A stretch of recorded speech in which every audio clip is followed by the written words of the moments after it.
இருக்கக்கூடிய பொலிட்டிக்கலாக சில பத்திரிக்கையாளர்கள்லாம் அவர் இருக்கக்கூடிய அலுவலகத்துக்கு இந்த காசிஃபை கிளப்பி விடுறது சில ஊடக தொடர்பில் இருந்துகிட்டு இருக்கிறவங்க ஒன்று சொன்னால் அதிகமாக ஈடுபடுதுன்ற அந்த நபர்களை எல்லாம் தொடர்ச்சியாக அவர் சந்திச்சுட்டு இருக்கிறார், கூப்பிட்டு பேசிக்கிட்டு இருக்கிறாரு. அவர் மூலமாக தான் இந்த விஷயம் கசிய விடப்பட்டு இப்படி ஒரு செய்தி வருது. இன்டெலிஜென்ட் இதில் விசாரித்தா அப்படி ஒரு சந்திப்பே இல்லை.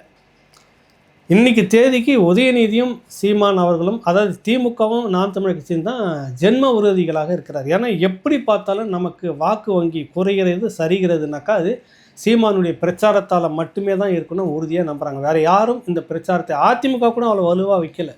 அது ஒரு பிரதான எதிர்க்கட்சின்ற நிலையில் இருக்குது. அவர் ஆளுங்கட்சி தரப்பில் இருக்கக்கூடிய குறைபாடுகளையும் ஊழல்களையும் முறைகேடுகளையும் சுட்டி காட்டுகிறார்கள். ஆமாம், நீங்கள் இருந்தபோது மட்டும் என்ன நடந்தது, நீங்களும் ஊழல் செய்யலையா, உங்களுக்கு முறைகேடு நடக்கலையா, நீங்கள் அப்படியான ரெண்டு பேரும் குடிம்பு பிடி சக்கலத்தி சண்டை மாதிரி பிடிச்சி நிற்கிறாங்க. அவ்வளவுதான்.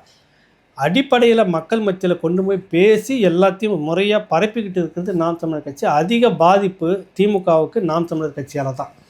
சமீப காலமாக இது வரைக்கும் தன்னுடைய அந்த திமுகனுடைய அந்த நிலைப்பாட்டினுடைய செல்வாக்குலேருந்து ஒரு சரிவு வந்திருக்குதுன்னா, சரிவு இல்லாமல் ஐயா சுப்பவர பாண்டியன் கொதித்து போய் ஒரு மீட்டிங் போட்டு சீமானை திட்டுறதுக்கு எல்லாம் ஏற்பாடெலாம் பண்ண மாட்டாங்க.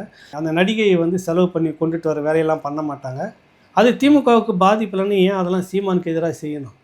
இவ்வளவும் சீமானுக்கு எதிராக செய்துக்கிட்டு அந்த சீமானுக்கிட்டே டீல் போட்டு நீங்கள் விஜயை திட்டுங்க, நாங்கள் உங்களுக்கு மேடை போட்டு கொடுக்குறோன்னா, மேடையில் விஜயை மட்டுமே தான் திட்டிக்கிட்டு இருப்பாரா?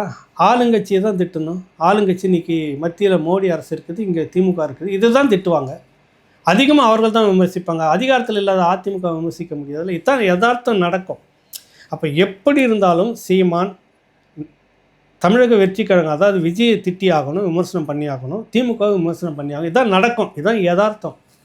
இதில் விஜயை மட்டும் தனியாக எடுத்துக்கிட்டு இவரை திட்டுவதற்கு திமுக மேடை போட்டு கொடுக்குன்னு இப்போவே கட்டமைச்சிட்டு இருந்தால், நாளைக்கு தொடர்ச்சியாக சீமான் ஒரு வேளை இந்த மாதிரி தாவேக்காவையும் அட்டாக் பண்ணும்போது பார்த்தீங்களா, திமுகவிடம் பணம் வாங்கிவிட்டு பேசுகிறார் அப்படின்ற ஒரு கட்டமைப்பை உருவாக்கணும். அதன் மூலமாக ஒரு செட்பேக், இதெல்லாம் ஒரு யுத்தி, உளவியல் யுத்தி, மக்கள்கிட்ட பரப்புகிற உளவியல் யுத்தி.